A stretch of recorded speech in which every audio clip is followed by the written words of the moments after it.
बहुत लंबे अरसे तक हजारों हजार बच्चों को सही रास्ता दिखाएगा। और राजस्थान और देश में अगर आगे विकसित होना है तो दो रास्ते हैं,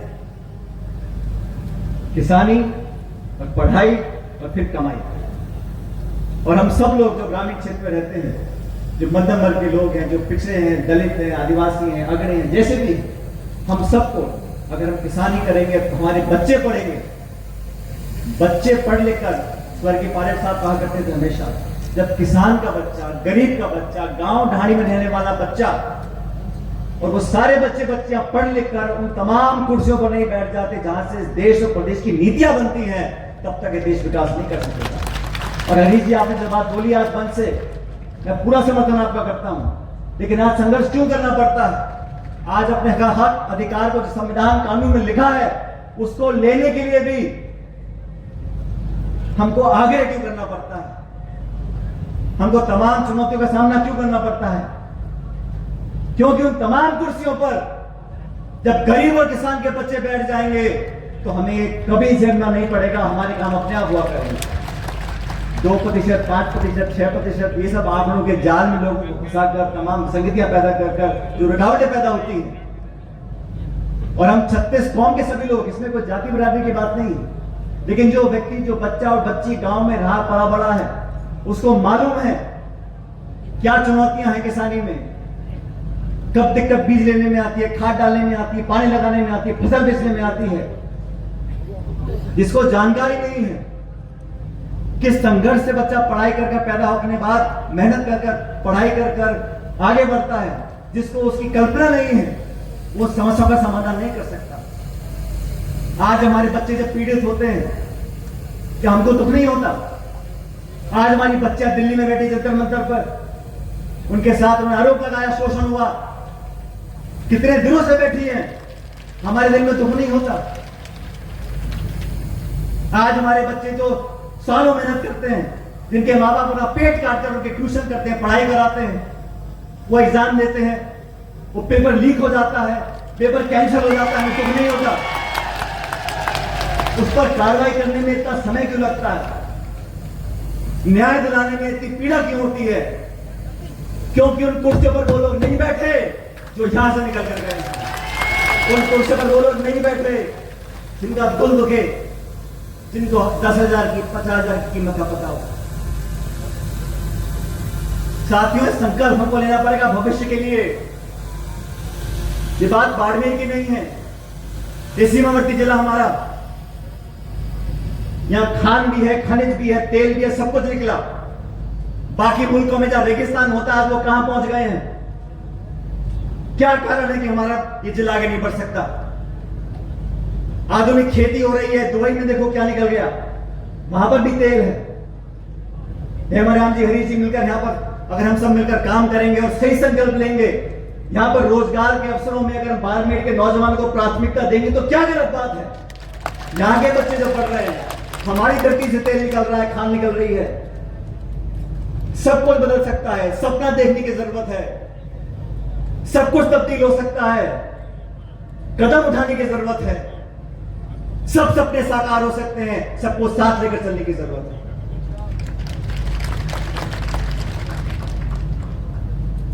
नौजवानों का यह देश, नौजवानों का यह प्रदेश, नौजवानों की ऊर्जा, इनकी संकल्प शक्ति, इनकी ताकत, इनका देह, ये किसी के मोहताज नहीं है। अवसर चाहिए, प्रतिस्पर्धा बराबर की हो। बाड़मेर का यहाँ का नौजवान लड़का लड़की दुनिया के किसी देश के लड़के लड़की के साथ प्रतिस्पर्धा कर सकते हैं। मौका तो मिले, अवसर तो मिले, बराबरी की लाइन में तो खड़ा कर देखें, और फिर देखो हमारे बच्चे कहां तक पहुंच सकते हैं। नौजवानों को मौका देने की जरूरत है, उन पर विश्वास करने की जरूरत है। और इस वीरेंद्र धाम से मैं चाहता हूं ऐसे नौजवान बच्चे निकल कर जाए, अगले 5, 10, 20 सालों के अंदर कलेक्टर बने, एसपी बने, राजनेता बने, बड़े बड़े उद्योगपति बने, ताकि इस जिले का, इस क्षेत्र का, आप सबका हमारा नाम रोशन हो सके। पट्टी लिखनी है, ठीक है ना, स्क्रिप्ट लाइन को निकाय। साथियों, समय किसी के लिए रुकता नहीं है। प्रेम जी का लेन दो फटाफट। और मुझे खुशी है, ओला साहब ने हम सबके हाथ खड़े करवाए हैं। और हेमाराम जी ने मुझे कहा कि सुनीता ने भाषण दे दिया, स्वागत भाषण, आप लोग बोल लो, मैं आज भाषण दे नहीं पाऊंगा। और उन्होंने कहा मैं बहुत भावुक हो जाता हूँ। मैंने कहा हेमाराम जी, ये सब लोग यहाँ पर आज आपकी 2 लाइन सुनने के लिए आए हैं, और मेरे बाद मैंने भी इनको निवेदन किया है, यहाँ आपसे बोलेंगे, राम राम करेंगे, आपका धन्यवाद करेंगे, क्योंकि हेमाराम जी संकोच करने वाले व्यक्ति हैं, थोड़ा बहुत इनको हमें धक्का देना पड़ता है। और आने वाला समय आप सबका समय है। आने वाले समय में तमाम संभावनाओं को हमें कामयाब करना है। जो कुरीतियां हमारे अंदर हैं, आज देश प्रदेश में कहीं लूटपाट होती है, भ्रष्टाचार होता है, उसके खिलाफ हमें आवाज बुलंद करनी पड़ेगी। मैंने भ्रष्टाचार के खिलाफ आवाज बुलंद करी। हो सकता है किन्हीं लोगों को बात पसंद नहीं आई होगी, लेकिन मुझे कोई परवाह नहीं है। मैं भ्रष्टाचार के खिलाफ अपनी लड़ाई लड़ता रहूंगा, और आप सब लोगों के लिए, क्योंकि दीमक की तरह हमको ये भ्रष्टाचार खा रहा है। ईमानदारी, सादगी, राजनीतिक जीवन में स्पष्टवादिता, अच्छे आचरण वाले, अच्छे सोच वाले लोग अगर राजनीति में आएंगे, महत्वपूर्ण पदों पर बैठेंगे, चाहे नगर पालिका का हो, पंचायत समिति का हो, जिला परिषद का हो, विधानसभा का हो, लोकसभा का हो, कोई भी पद हो, अच्छे लोगों का चयन आपको करना है। साफ सुथरी छवि के लोग राजनीति में आएंगे।